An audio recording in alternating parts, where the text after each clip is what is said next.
Hello Art City, bienvenue sur cette nouvelle vidéo. Aujourd'hui on va commencer à créer un système que j'ai nommé Scroll and Play. Alors concrètement, le but ici sera de faire jouer des vidéos en fonction de notre position sur la page. Par la suite, vous pourrez ajuster ce tutoriel pour un portfolio en modifiant les vidéos par des images par exemple. Ce tutoriel sera découpé en deux parties. Dans la première, que l'on va voir tout de suite, sera consacrée à la conception de notre structure et du style. Dans la deuxième partie, on s'occupera de faire jouer nos vidéos en fonction du défilement de notre page. D'ailleurs, si vous avez d'autres idées à apporter pour notre Scroll and Play, je vous invite à les poster en commentaire. Celles-ci pourront faire l'objet de prochaines parties. Allez, maintenant on se retrouve autour du code. Comme à notre habitude, on se retrouve dans un fichier index.html qui appelle une feuille de style, ainsi qu'un fichier JavaScript. Ce fichier appelle également la police d'écriture Roboto.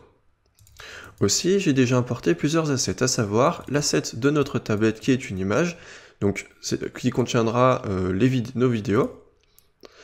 Aussi, les vidéos, du coup, pour chaque vidéo, il y aura deux types de formats. On va d'abord structurer notre page. Notre page sera divisée en trois parties que l'on appellera divisions. Donc on va déjà créer trois divisions. Allez, c'est parti. Voilà. Dans la première division, on aura un H1 et on va mettre comme valeur Scroll and Play. On aura également un H2, donc ça c'est seulement pour la petite présentation. De toute façon, aujourd'hui on se consacre seulement au style de notre Scroll and Play. Donc dans notre H2, on va mettre jouer vos vidéos tout au long de votre navigation. Voilà.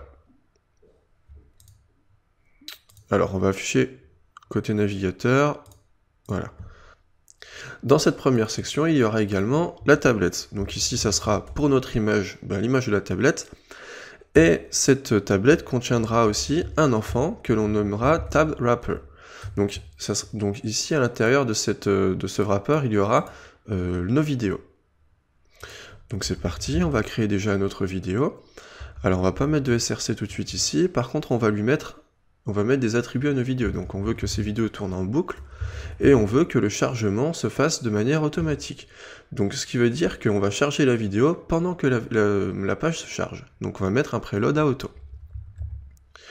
Et pour ne pas faire sursauter nos visiteurs, on va mettre nos vidéos muettes de base. Et maintenant on va renseigner les sources de nos vidéos.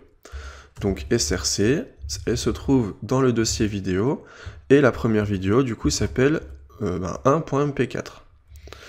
Le type, du coup, on a vu que c'est du MP4, donc le type MIME, c'est vidéo MP4. Voilà, et j'ai dit on a vu qu'on avait deux types de vidéos, deux types de formats. Donc, le deuxième format, c'est le WebM. Voilà.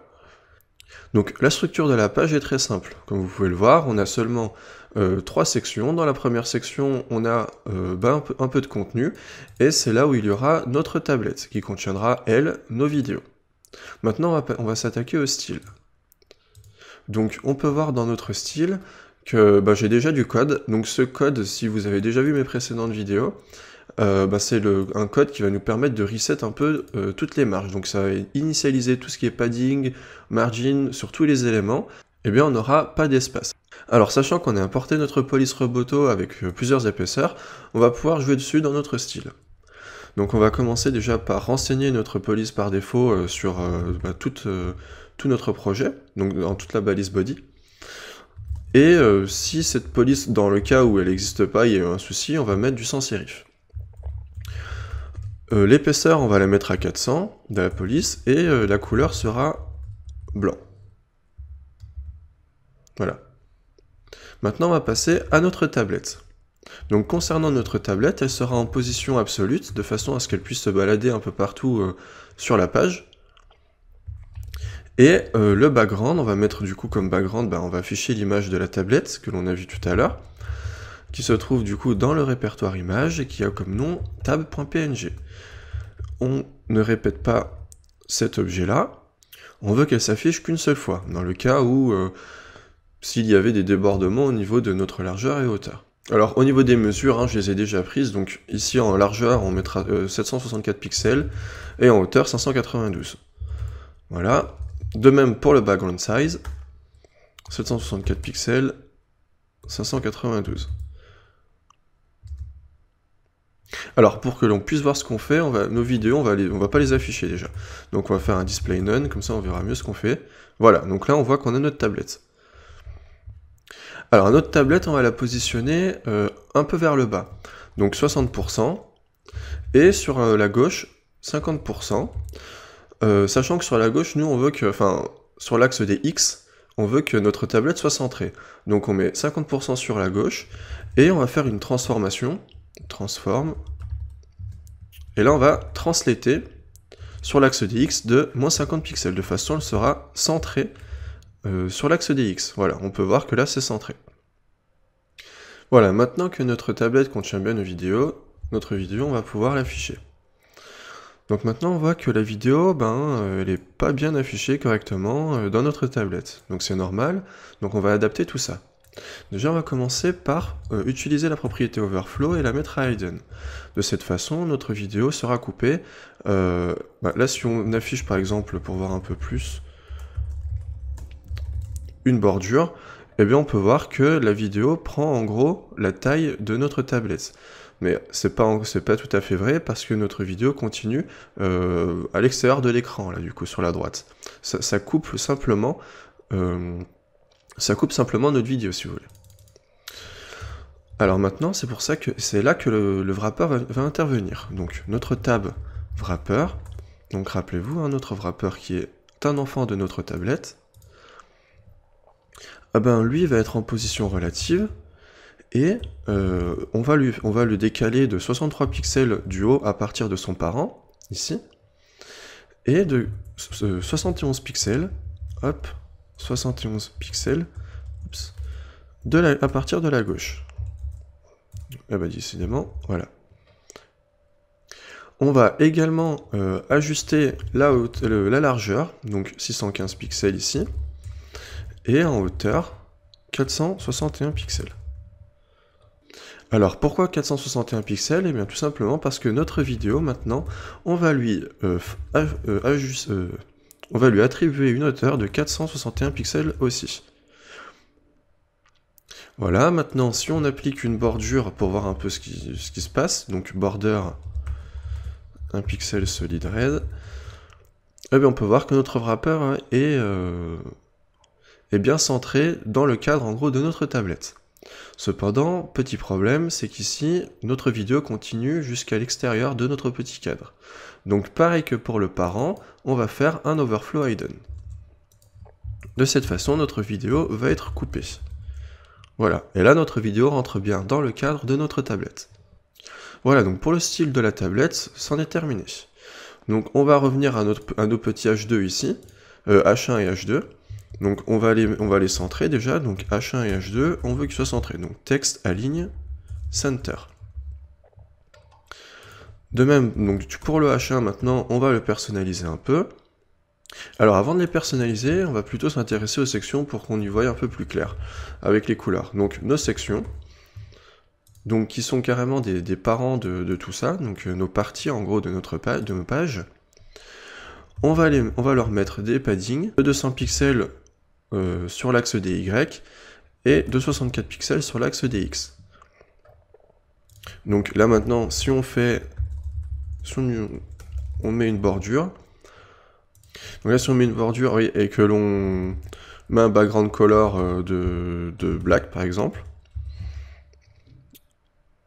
et que là si on enlève simplement le text center, eh bien on peut voir qu'on a bien une marge ici en intérieur qui se joue. Donc cette marge là c'est bien les 64 pixels ici. Et de même pour la hauteur ici qui est de 200 pixels. Si maintenant la hauteur on met 100 pixels, eh bien on peut voir que nos sections ici se réduisent. Donc on va laisser nos 200 pixels ici, voilà. Et on va remettre on va réaligner nos H1 et H2, notre H1 et H2. Alors maintenant, on va attribuer une hauteur à nos sections, et cette hauteur sera de 100 VH. Alors VH, c'est pour viewport, et H, c'est pour la hauteur, donc height. Donc cette unité va être mesurée par rapport à la taille de notre fenêtre. Donc ici, 100 VH va être l'équivalent de la hauteur de notre fenêtre. Donc voilà, on va voir, si on rafraîchit, eh bien on peut voir du coup que la bordure de notre première section est affichée juste ici. Donc ça veut dire que notre section prend bien toute la fenêtre. On va enlever notre bordure ici, et on va afficher une bordure de 2 pixels avec une couleur blanche. Voilà. Sur le bas, seulement sur le bas on va mettre. Voilà, la voici. Voilà, maintenant qu'on y voit un petit peu plus clair avec notre fond noir, on va pouvoir continuer de styliser notre H1 et notre H2. Donc sur notre H1, on va lui attribuer tout simplement un texte en gras, et on va mettre sa font size, donc la police d'écriture, 4 fois supérieure à ce qu'elle est actuellement. Donc pour ça, on va utiliser 4 EM. Un margin bottom pareil, donc margin bottom pour espacer, ces deux éléments-là, de 0,5 EM.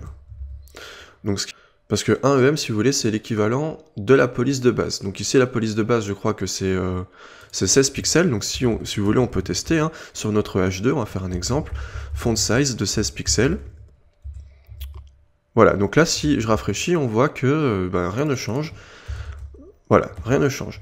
Donc maintenant, si on met la font size à 1 EM, voilà, eh bien ça reste tel quel. Cependant, si je mets 2 EM, eh bien ça va venir doubler notre police d'écriture. Ce qui veut dire que là, lorsque l'on fait un margin bottom de 0,5 EM, ça veut dire que l'on coupe notre 4 EM là en deux, donc ce qui est l'équivalent de 2 EM, et que l'on vient faire une marge, on vient espacer nos deux éléments de notre taille de police ici divisé par 2, donc 2 EM. Et pour cette font size sur notre H2, on va mettre 1,15 EM.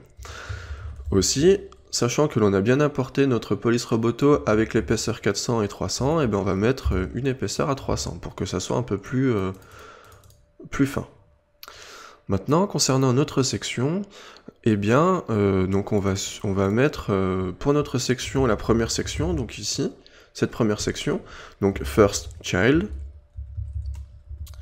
on va attribuer un background color avec un hexa de 28, 35, 93. 13. Voilà. Par contre, on va mettre notre bordure ici, on va plutôt la mettre en top et pas en bottom. Et ici, on va la retirer de façon justement à ce que sur notre premier élément, il n'y ait pas la bordure, mais que pour notre deuxième et troisième élément, il y ait bien la bordure en haut. Maintenant, on fait de même. Section, on va utiliser nthchild.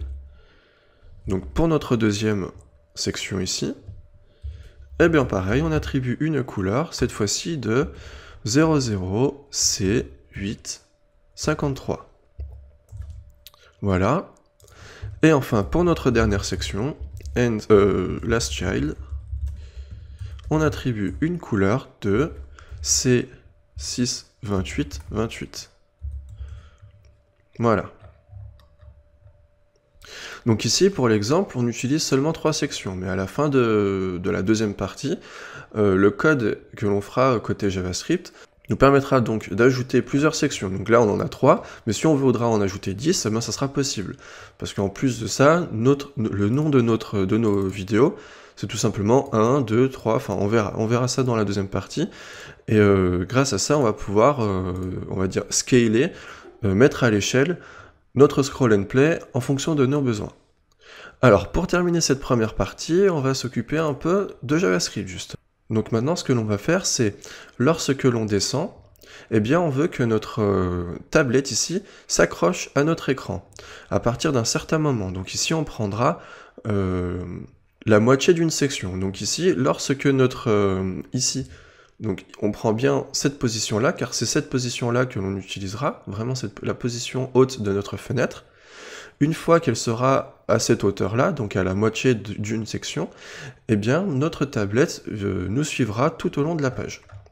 Donc c'est parti, c'est ce qu'on va faire. Donc pour ça, on va d'abord venir chercher notre élément section. Donc ici on aura seulement besoin du premier, donc via query selector, on va utiliser notre pseudo-élément first, notre pseudo-classe firstChild. Voilà. Et ensuite, on va récupérer notre tablette. Donc pareil, document, .querySelector, tab. Ensuite, on va venir écouter un événement. Donc add event listener, et cet élément-là, cet événement-là, ça sera pour notre scroll. Voilà.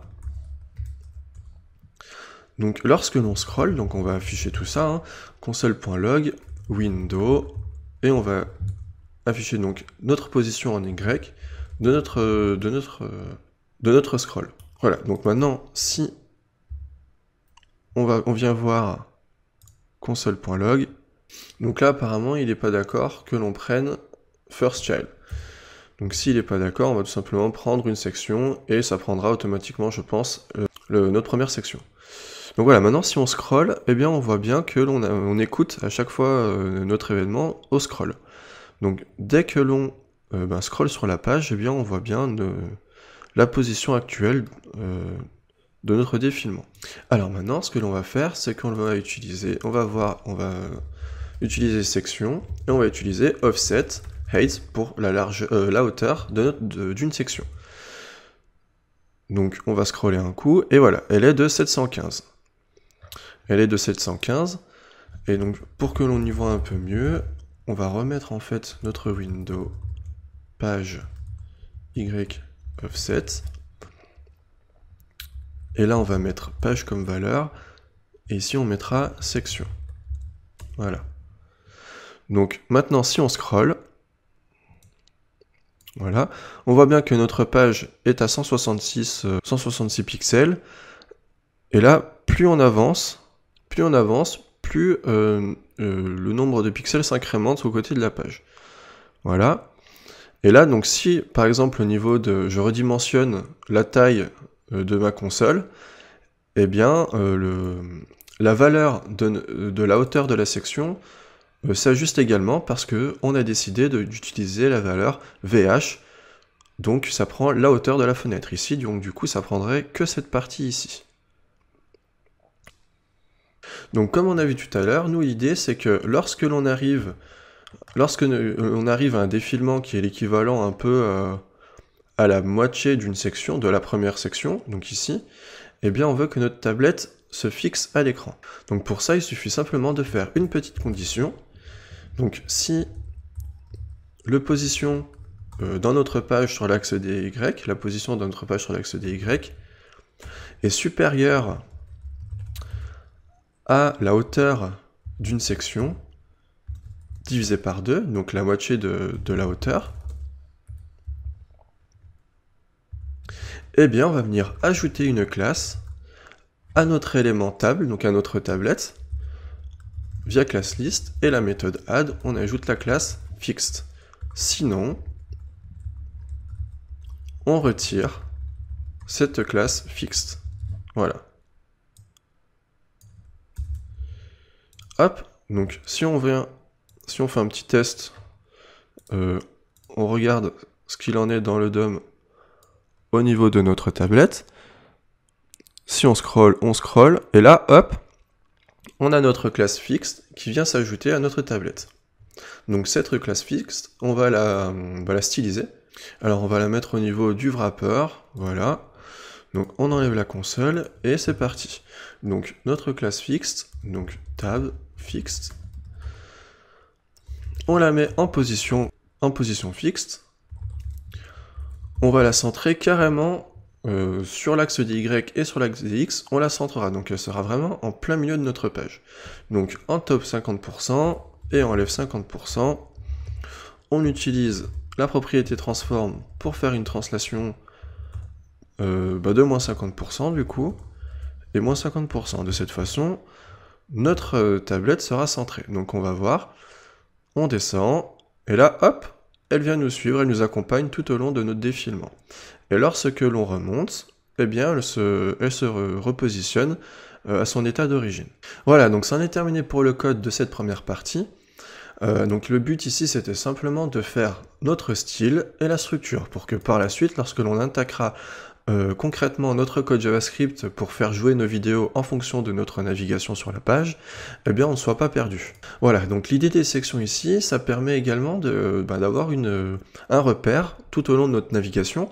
On verra dans la deuxième partie que lorsque l'on attaquera une section, dès que notre défilement sera à la hauteur d'une section, eh bien on va pouvoir impacter sur notre vidéo. On va pouvoir dire, ok, alors dès que notre défilement arrive à la deuxième section, eh bien dans ce cas-là, on change le contenu de notre tablette. C'en est terminé pour cette première partie, j'espère qu'elle vous aura plu. Si c'est le cas, n'hésitez pas à me le faire savoir en lâchant un pouce bleu, en vous abonnant. En attendant, portez-vous bien et à la prochaine. Salut tout le monde!